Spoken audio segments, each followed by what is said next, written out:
The monster was worried about this, and thought that I really was the heir to the cult. He would kill him with one blow.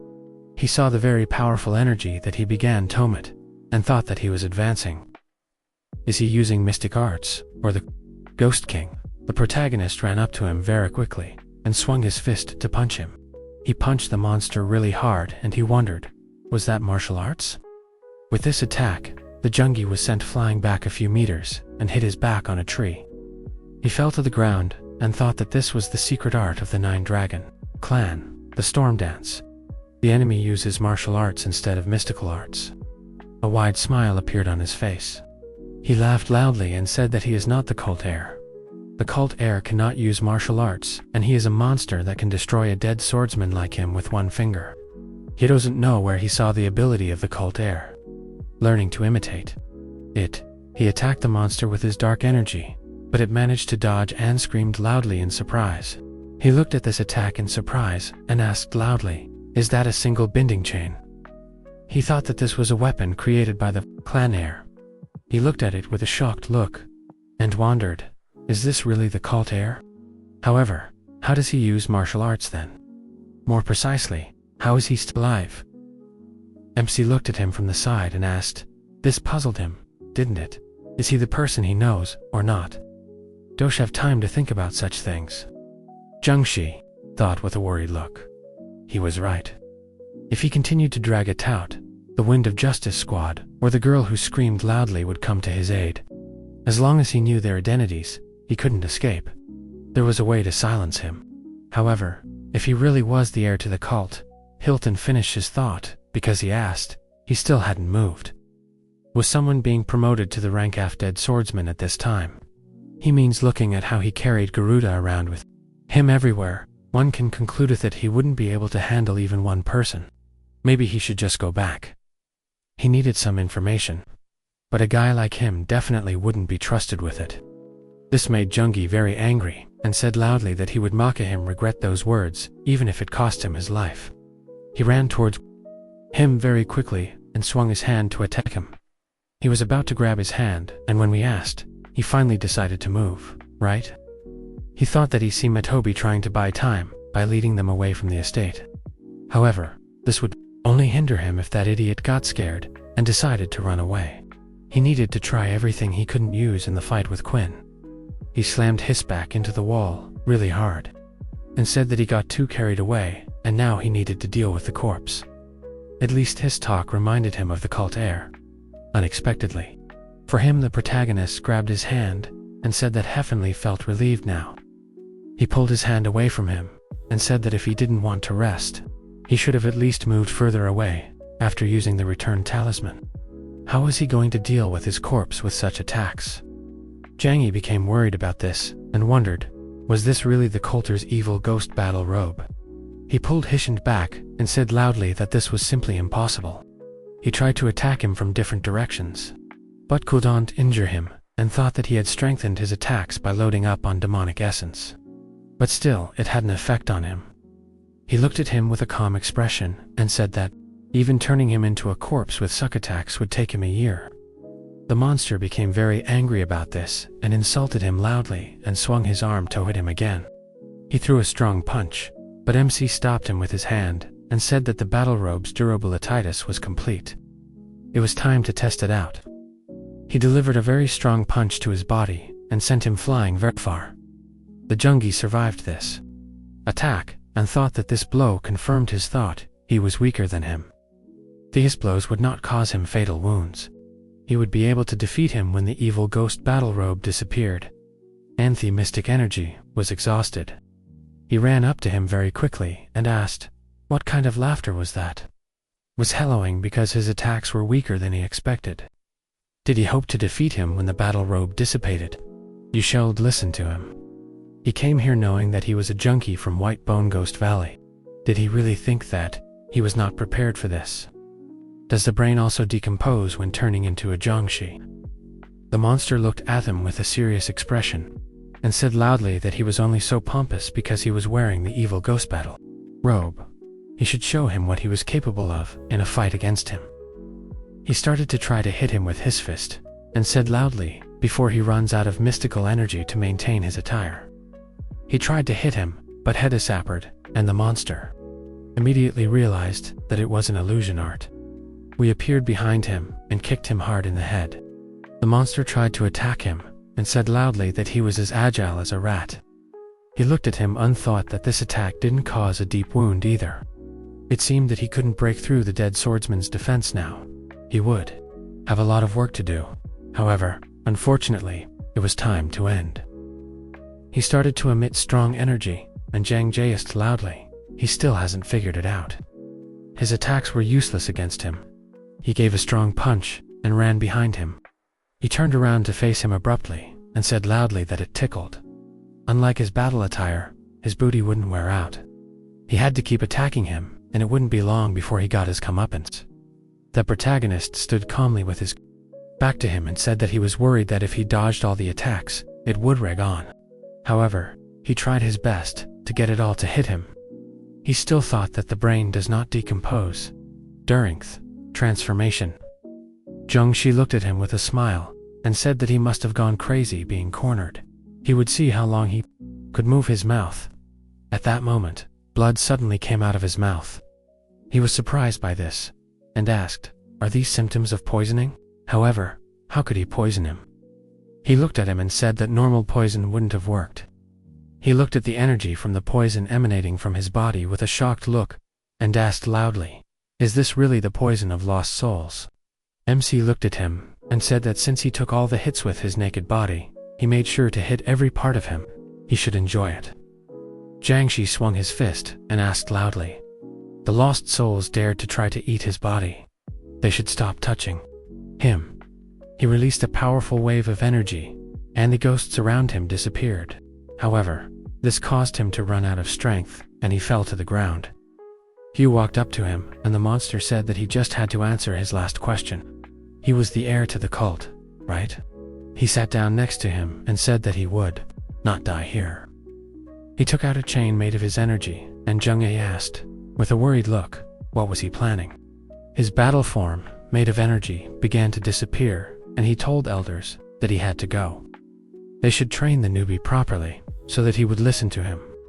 Immediately after that, the ghosts of the elders appeared around the monster and agreed to it. Wu Yi walked away from them into the forest and said that it wasn't that easy. Maybe it's because he's not yet able to do it on a subconscious level. But he's having trouble with witchcraft and mystic fields that take a long time to prepare. He needs to practice martial arts more and improve his mystic arts skills. He needs to work even harder. His face became serious, and he thought that someone was watching him. Did they see everything? Who was it, and where were they hiding? Was it Hosen? He asked calmly. Even though he was the scariest member of the clan, he really didn't move. Even though he saw everything, he became worried and said that maybe, because of the great distance, he didn't see what exactly he was doing, but he must have realized who was fighting. How arrogant is he? Kyuan came out to meet him, dragging Guriel along with her, and he asked, "Did she come all this way?" She asked, "He's not hurt, right? And what happened?" He looked at her with a confused look and said that he was okay. He was about to say something else, but she understood him and said that she thought he could do something about it. She wanted to cut off his wings so that he couldn't escape, but that turned out harder than she thought. So instead, she just beat him up. He thought with a slightly worried look that from now on, he wouldn't contradict her. The protagonist bowed to her and said that he had let it slip. She gave him an opportunity, but he failed, and apologized for that. She looked confused and said that he didn't have to worry because the main thing was that he was okay. She could just beat up that Jiang Shi until they figured out where they were hiding. Gouda broke free from her grip and quickly ran behind him. She was surprised by this and asked, "Can Hestel move?" The monster looked at him with a pitiful expression and let out a frightened cry. He sat down next to Hyman, said that it would be difficult to bring a jungi of this size into the house. Gura used his energy and shrank a lot in size. He was a little surprised by this and asked, "Can he use mystic arts?"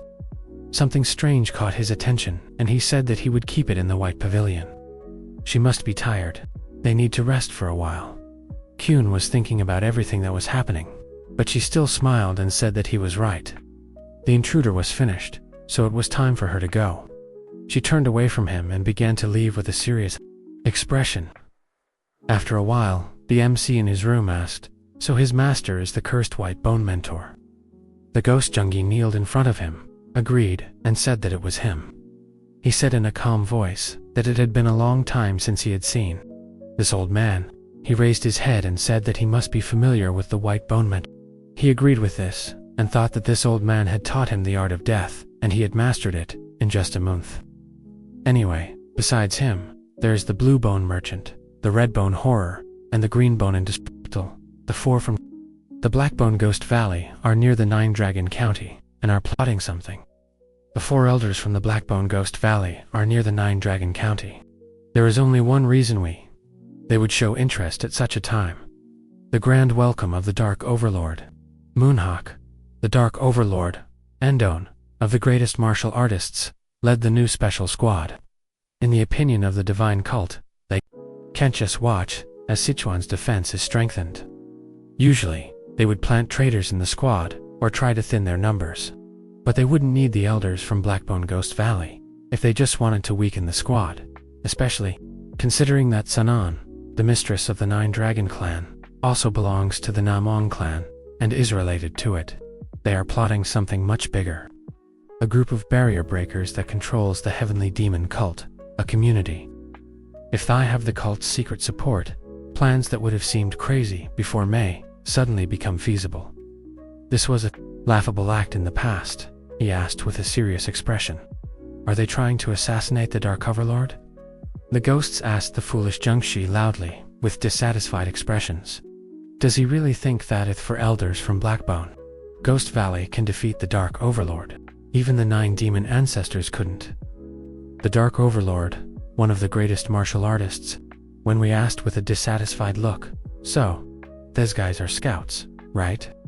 The ghost monster said that he didn't know the details, but he heard that the support was coming from Tian Shan.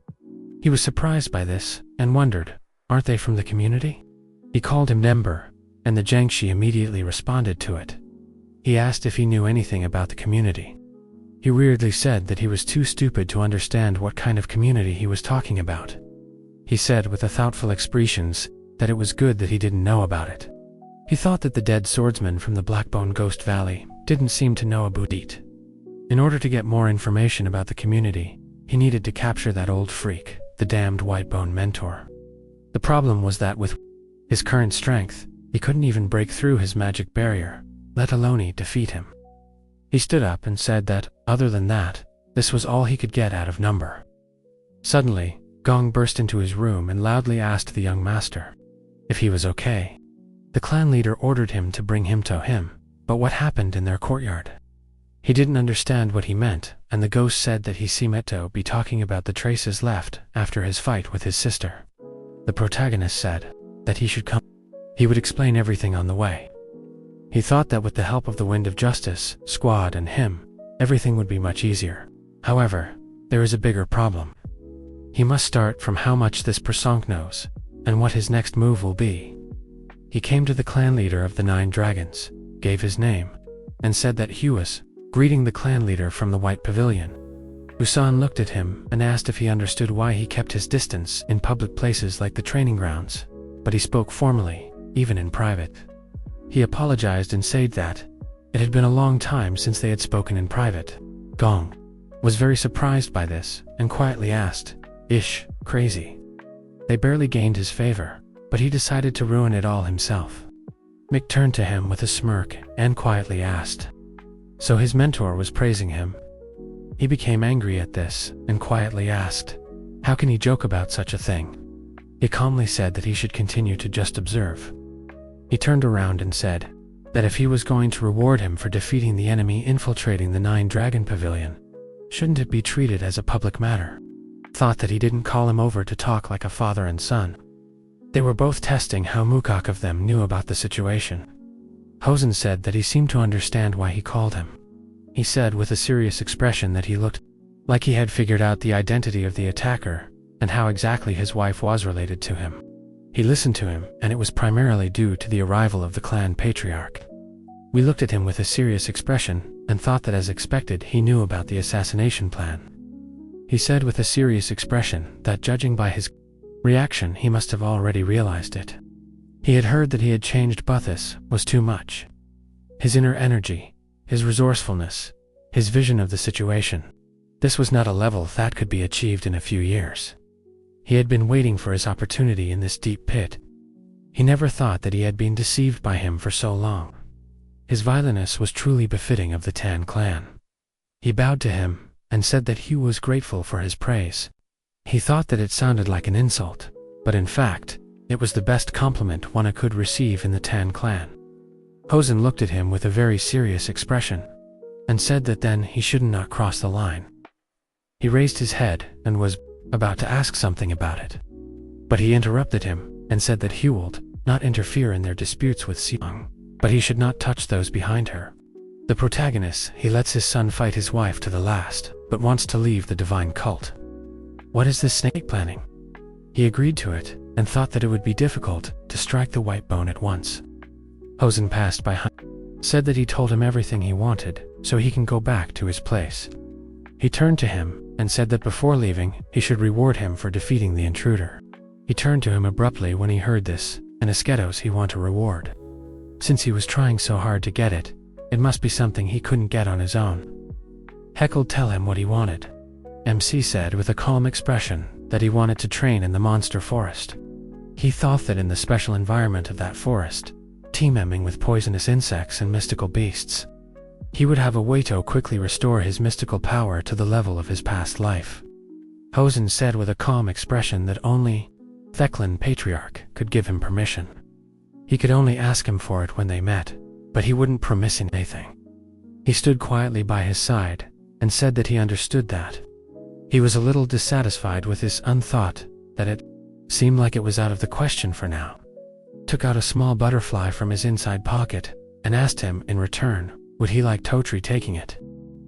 Gong was very surprised when he saw the insect he had just taken out, and was about to say something. Buth turned to him and said that he should calm down. We looked a little worried, and wondered what was going on. Was this some kind of rare artifact that even he was confused about? To him, it looked like just a decoration. Hosen looked at it, and asked if he didn't like it. He said in a confused voice that he didn't. He tried to approach it, and thought that energy around it was preventing him from getting closer. Did this mean that he wanted him to take it in another way? He looked back and quietly told Ghost Number that he should go. He agreed to it, and immediately flew towards the butterfly. It sensed it, and started to fly away, which surprised Gong even more. The insect flew in, and landed in the protagonist's hands. Hosen looked at it calmly, walked away, and said that it belonged to him now. He looked at Gong, called his name, and said that it was time for them to go. He looked at them with a shocked expression, and agreed with him. They left together, and he looked at the butterfly in his hand and asked, "What was this?" The ghosts. Nixdoham said that it looked like an expensive item. However, knowing these people, it might be a hidden weapon. He grabbed them with a very dissatisfied expression and asked, "Who asked them anyway? They should leave here." They all started to fly away and worriedly agreed with him. At the same time, Gong was walking down the street, and Asketis Master, is he sure about this? This artifact was very valuable to him. Hosen looked up and said that it used Tobe like that. But it had been years since the Stormtroop disbanded, and the Nine Dragon Clan was founded. Most importantly, his son said that he wanted to inherit the legacy of the Stormtroop. He said with a confused look that this was why he passed the blood butterfly to the young master. Thought that maybe he still regretted not achieving the goals he set for himself with the Stormtroop. Asen calmly said that he had shown this artifact to his other two children as well, but they showed no interest in it. However, he somehow got hold of the blood butterfly. If he could, then maybe he is able to unravel the secrets of the blood butterfly. After a while, MC sat in his room and asked, "Did he really say that?" He didn't say, "What is it?" The ghost said that he didn't say anything, but from their speech, it seems like it is something valuable. This so-called artifact absorbs a huge amount of spiritual energy every time it moves. From the look of it, it might be a demonic tool. He looked at it with a slightly interested look and asked, "Is this a demonic tool?" He swatted Theghost away with his hand and said that he should move away so he could take a look. He began to channel his energy into the artifact and said that after all, it is an item from the Tun clan, so spiritual energy can't be its main fetcher. It can't absorb that much spiritual energy. The butterfly flapped its wings, and all the energy Heckeneld instantly disappeared. He got angry about this and started channeling even more energy and said that it should have stopped resisting and making him look bad. This didn't change anything, and he asked loudly, "What if he tried this?" After a while, he lay down on the bed and said that he was so upset about the blood butterfly that he couldn't sleep properly. He would deal with it later. He thought that, although if the damned master of White Bones found out Abu failed attack, he would definitely make a move. Hosen's warning forbade him from acting recklessly. However, isn't there a way to disrupt the enemy's plans without fear of Hosen's interference? He doesn't think an opportunity will appear right away. Maybe he'll have to wait. Gouda jumped onto his desk and started making strange sounds. When we looked at him and thought that he had just interrupted his reasoning, he may be strong, but not strong enough to fight several dead swordsmen. If he's going to use it, he'll have to make it even stronger. Heck clenched his hand, released the blood, which he began to control with his energy, and thought that by using his blood as a medium, using the eye of the dead man, he would turn it into a refined artifact containing knowledge of the Ghost King. He would call it the blood of the Ghost King. The ghosts said loudly that this was the famous blood of the Ghost King. He never thought that he would ever envy someone's inheritance. They must maintain dignity. Even for ghosts, such behavior is unworthy of them. Since this contains the knowledge of the Ghost King, this blood is an unrivaled debt assign for those who use demonic arts. The protagonist held out his blood and asked, "He wants this, right?" Guru Debagan, to jump and make joyful sounds, he asked. However, why should he give it to him? What did he do to deserve it? Perhaps if he tells him the location of the Gianni Beast Farm in the Blackbone Valley, he will give it to him. What does he think of this? He immediately began to nod his head in agreement. He saw this and gave him his blood and said that it was very good.